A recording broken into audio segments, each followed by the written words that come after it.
I once believed I had the perfect marriage with Jessica. As a successful IT engineer, I thought I had built the ideal life with my beautiful wife. That was until I discovered text messages from her coworker on her phone one night. My world collapsed when she suddenly left me for him taking half our savings. While I tell you how my ex-wife completely lost it when she saw me happy with my new girlfriend, drop a comment telling me where you are watching from, and hit that like button if you have ever witnessed someone's jealousy after they were the one who walked away. I met Jessica at a tech conference in Seattle back in 2018. We were both reaching for the same coffee at the refreshment table, and our hands brushed against each other. I remember looking up and being struck by her confident smile and intelligent eyes.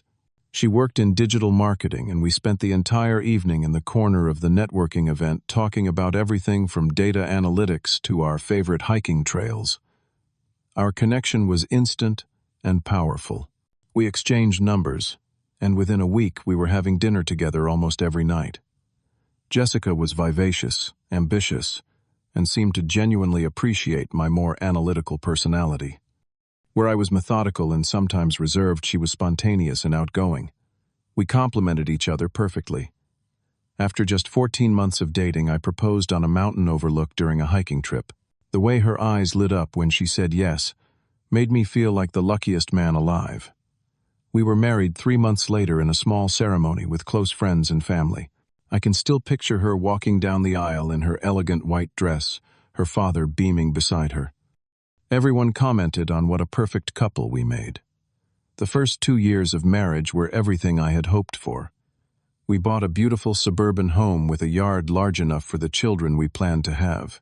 We painted rooms together, argued good-naturedly about furniture, and christened every corner of the house with laughter and love. On weekends, we would cook elaborate breakfasts and plan our future. We talked about having 2 children, maybe a dog, and taking family vacations to national parks. Jessica worked at a small marketing agency when we first met, but in our 3rd year of marriage, she got an opportunity at a larger, more prestigious firm. The position came with a substantial pay increase and exciting new responsibilities. I supported her completely, helping her prepare for the interviews and celebrating with champagne when she got the offer. Her success was my success, or so I thought. The changes were subtle at first. Jessica started coming home later, explaining she needed to network and build relationships with her new colleagues. She began dressing differently, investing in designer clothes, and spending more time on her appearance. I noticed she was wearing more makeup, styling her hair differently, and had purchased an entirely new wardrobe that seemed a bit flashy for office wear. Our dinner times, once sacred, became irregular. We went from sharing details about our days over home-cooked meals to quick exchanges, as she reheated leftovers at 9 in the evening. When I mentioned missing our time together, Jessica assured me it was just the adjustment period at the new job. She needed to establish herself, prove her worth. I believed her because I trusted her completely.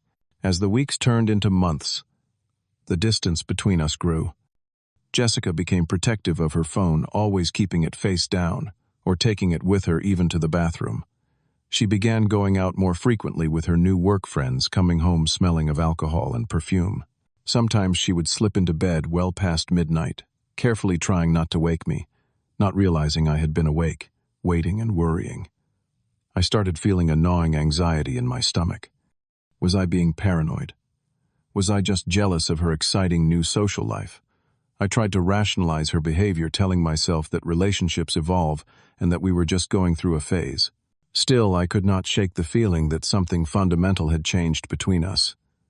Determined to reconnect, I planned a surprise vacation to Hawaii, knowing it was a place she had always wanted to visit. I spent weeks arranging for a beachfront bungalow, couples, massages, and sunset cruises.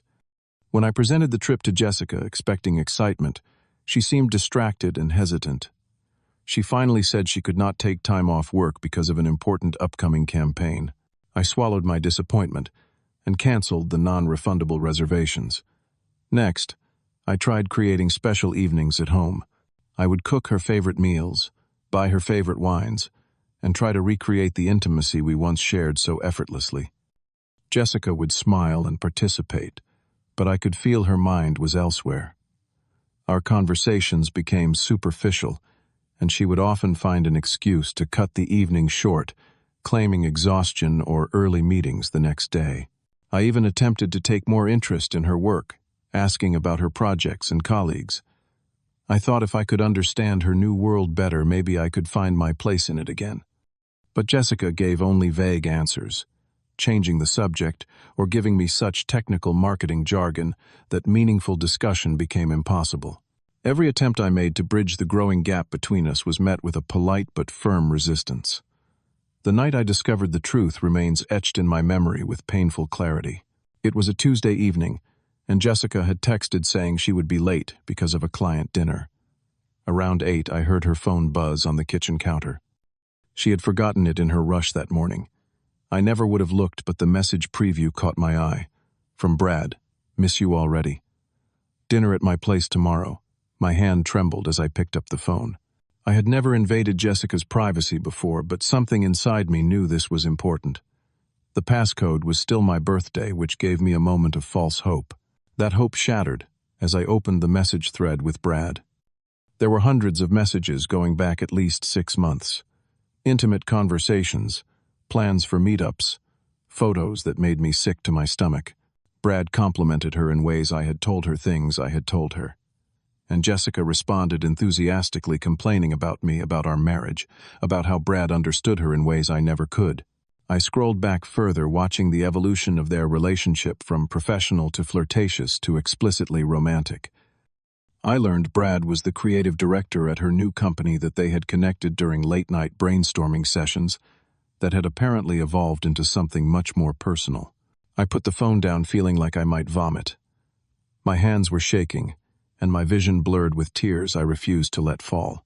I spent the next few hours in a daze, sitting at our kitchen table, the phone like a ticking bomb beside me. When I heard her key in the lock around 11, I had composed myself enough to face her. Jessica walked in looking slightly flushed and happy. That happiness vanished when she saw her phone on the table in front of me and the expression on my face. For a moment, neither of us spoke. "So Brad seems nice," I finally said, my voice surprisingly steady. "I would like to know more about him." Jessica immediately went on the defensive. "Brad is just a colleague," she said too quickly. "We work together on projects. That is it." I silently picked up her phone, unlocked it, and turned the screen toward her, showing a particularly explicit exchange. The color drained from her face. "Is this what colleagues do, Jessica?" She switched tactics so quickly it was almost impressive. First came anger that I had invaded her privacy. "How dare you go through my phone?" she demanded, as though I was the one who had betrayed our vows. When that did not work, she tried minimizing the situation. "It is just flirting," she said. "Nothing physical has happened." I did not believe her for a second. Finally, when she saw neither approach was working, she attacked me. "You are always working, Ashton. You never listen when I talk about my day. You are boring and predictable. Brad makes me feel alive." Each accusation felt like a slap, especially because they came as a complete surprise. I had always believed we had open communication. If she was unhappy, why had she never said anything? Had I really been so oblivious to her discontent? The argument lasted for hours, circling through accusations, denials, and painful revelations. By dawn, we were both exhausted and nothing had been resolved. Jessica slept in the guest room and I lay awake in our bed, staring at the ceiling, trying to understand how we had arrived at this point. The following week was a painful charade. We moved around each other like ghosts, barely speaking. Jessica came home late every night, and I stopped asking where she had been. I consulted with a lawyer, discreetly trying to understand my options. I still loved her, and wondered if our marriage could be saved, but I needed to protect myself just in case. Then came the day that finally broke me. I returned from work early, planning to suggest marriage counseling to make one last effort to save what we had built together. As I pulled into our driveway, I noticed the trunk of Jessica's car was open, packed with suitcases. Inside, the house drawers were pulled open, closets emptied. Jessica was gone along with most of her belongings.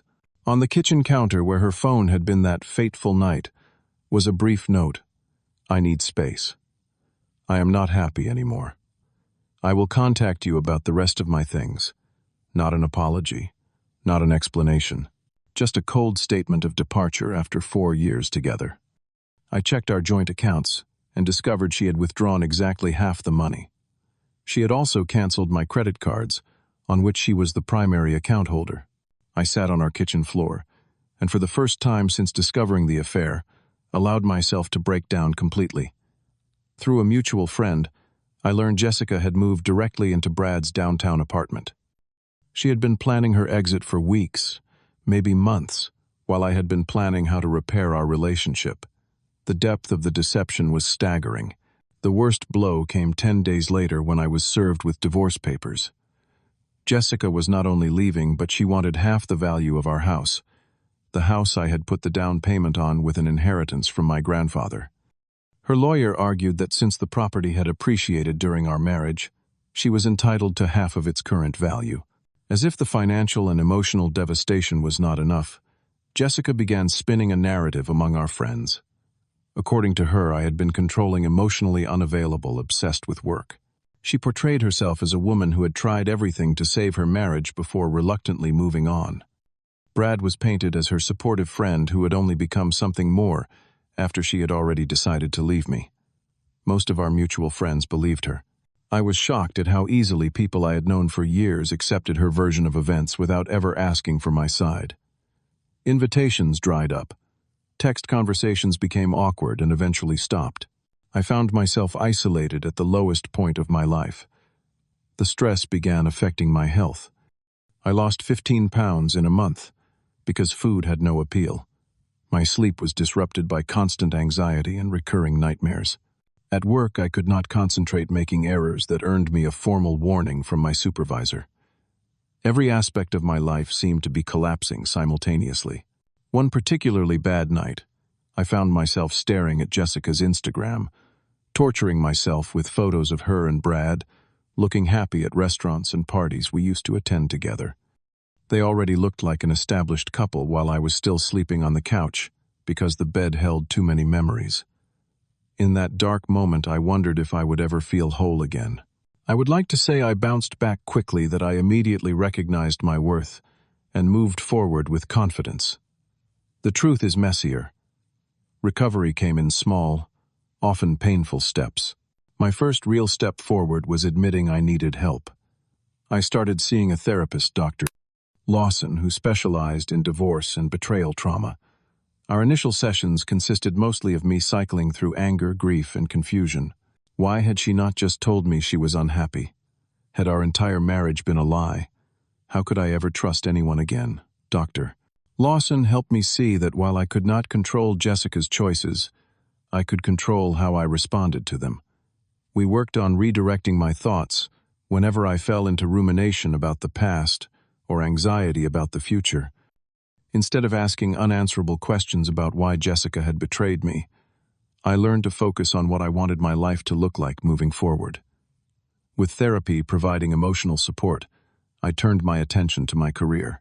The warning at work had been a wake-up call. I had always taken pride in my professional abilities, and I refused to let Jessica take that from me too. I threw myself into a challenging new project, designing security protocols for a financial technology company. The focus and structure of work became therapeutic. My contributions were recognized, and 6 months after Jessica left, I received a promotion to senior systems architect. The validation helped rebuild my shattered confidence, reminding me that I had value beyond my failed marriage. Physical health became another cornerstone of my recovery. A colleague invited me to join his weekend basketball group, and though I was terribly out of shape at first, the exercise and camaraderie proved invaluable. I added regular gym sessions not to create some revenge body, but because the physical exertion helped quiet my racing thoughts. Gradually, I regained the weight I had lost and developed a strength that went beyond the physical. As my energy returned, I began reconnecting with old friends I had neglected during my marriage. My college roommate David had been trying to get me to visit him in Chicago for years. I finally took him up on the offer, spending a weekend catching up and remembering who I had been before Jessica. I also reached out to my sister in Portland, rebuilding our relationship that had suffered from my preoccupation with my failing marriage. Slowly, I created a new routine and a new social circle. I joined a book club, started hiking again, and even tried a cooking class at the local community center. Each new activity was a small victory, a step toward a life rebuilt on my own terms. The cooking class proved particularly significant, though I did not realize it at the time. I signed up simply because I was tired of takeout and frozen meals. On the first night, as I struggled to julienne carrots, without slicing my fingers, the woman next to me laughed and offered to demonstrate. Her name was Samantha, and she was as hopeless at cooking as I was. We bonded over our mutual culinary disasters, turning misshapen bread rolls and over-salted soups into inside jokes. After class, we would grab coffee and dissect our kitchen failures. Samantha was a software engineer with a quick wit and an honest way of expressing herself that I found refreshing. I was careful not to rush into anything. My divorce had been finalized just 2 months earlier, and I was still healing. Samantha respected this, never pushing for more than I could give.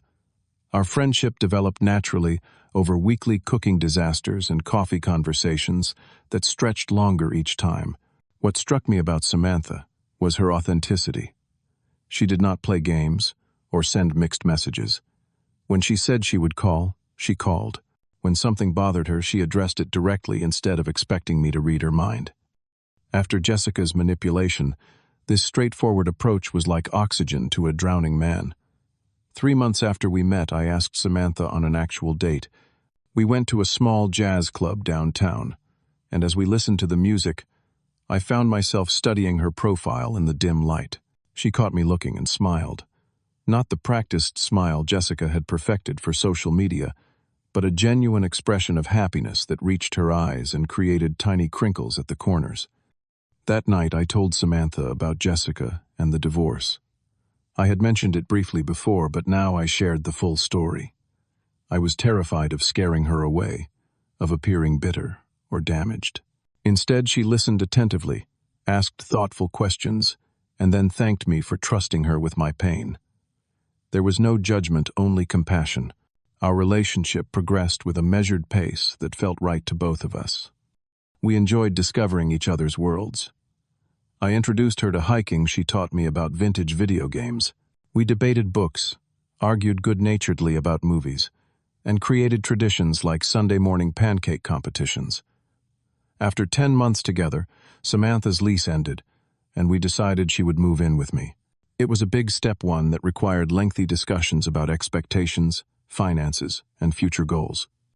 The open communication we established during this process strengthened our bond even further. Living with Samantha brought joy back into a home that had been filled with sadness. We repainted rooms, chose new furniture together, and effectively exorcised the ghost of my marriage from every corner. For the first time since Jessica left, I felt truly at home again, not just in my house, but in my life. What I found with Samantha was different from what I had with Jessica. It was not the breathless infatuation of my first marriage, but something steadier and deeper. We built our relationship on mutual respect, honest communication, and genuine friendship.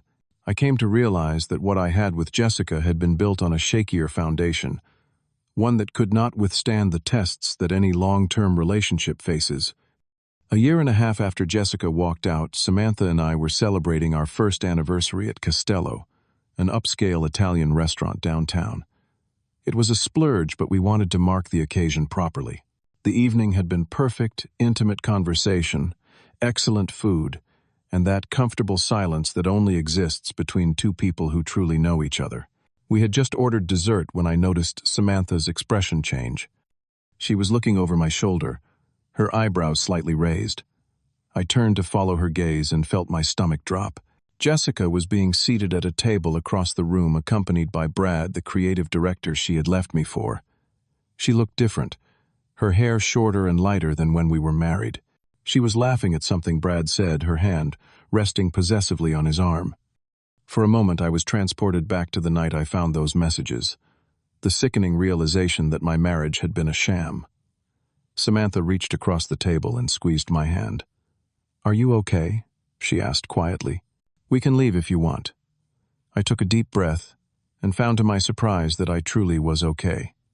Seeing Jessica did not trigger the devastating pain I had expected.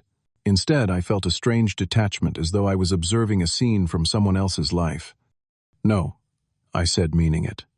"This is our celebration. I am not going to let them ruin it."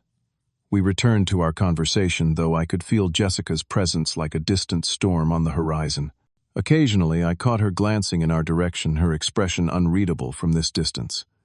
I focused on Samantha instead, on her animated description of a coding problem she had solved that week.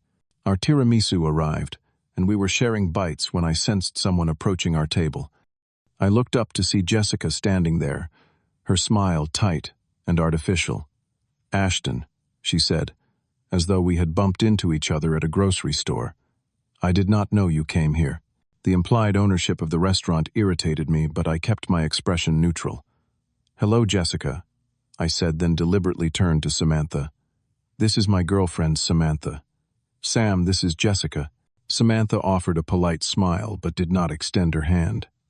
"Nice to meet you," she said, her tone perfectly balanced between courtesy and distance. Jessica's gaze flickered over Samantha, assessing and dismissive. I did not miss the way her eyes lingered on Samantha's casual attire, so different from Jessica's designer dress. So she said, turning back to me, "You moved on quickly." The hypocrisy was so blatant I almost laughed. "Given that you moved directly from our marriage bed to Brad's apartment, I do not think you are in a position to comment on timing." Her cheeks flushed. "That was different.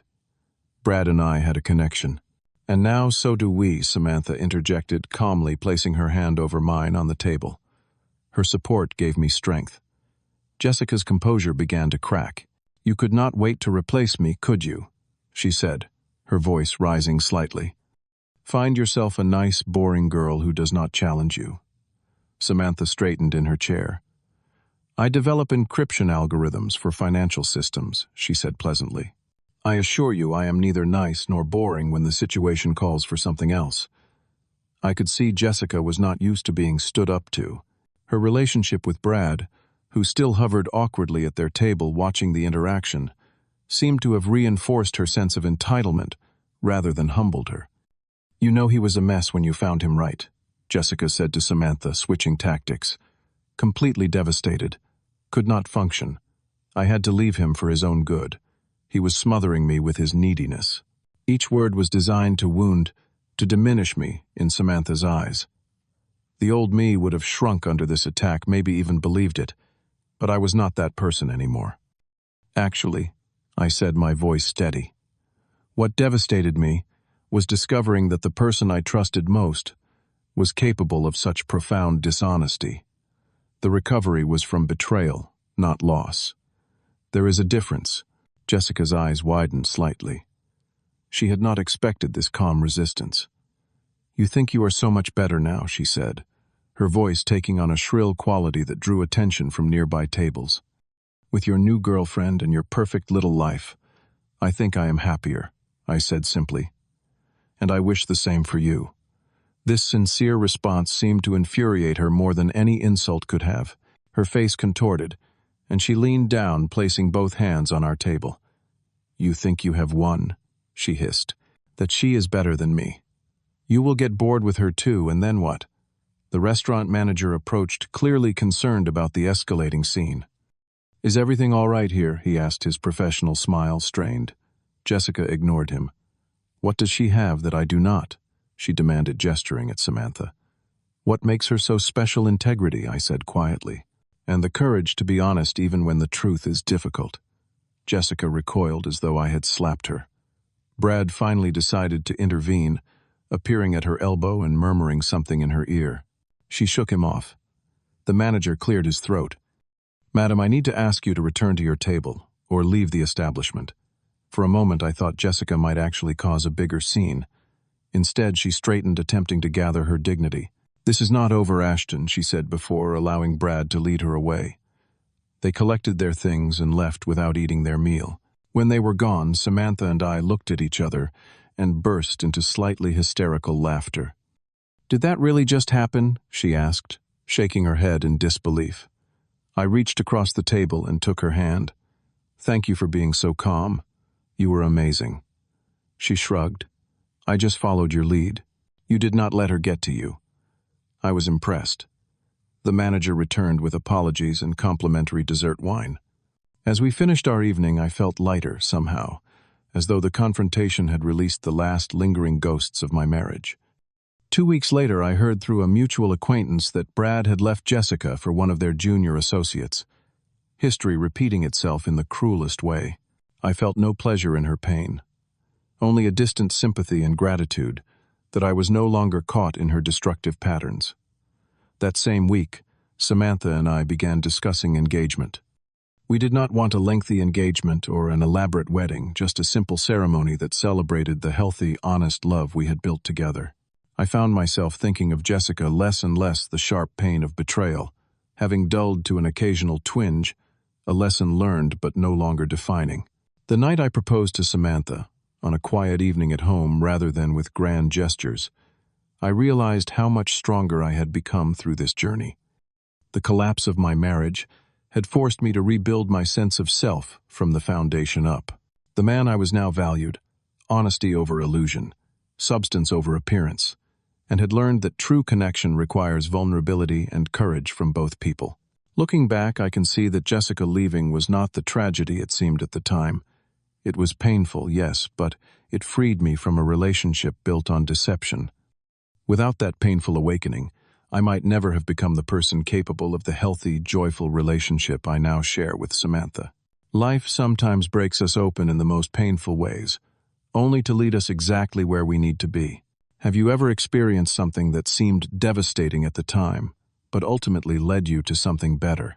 Share your story in the comments below. If this resonated with you, please hit the like button and subscribe to hear more stories about overcoming betrayal and finding happiness on the other side.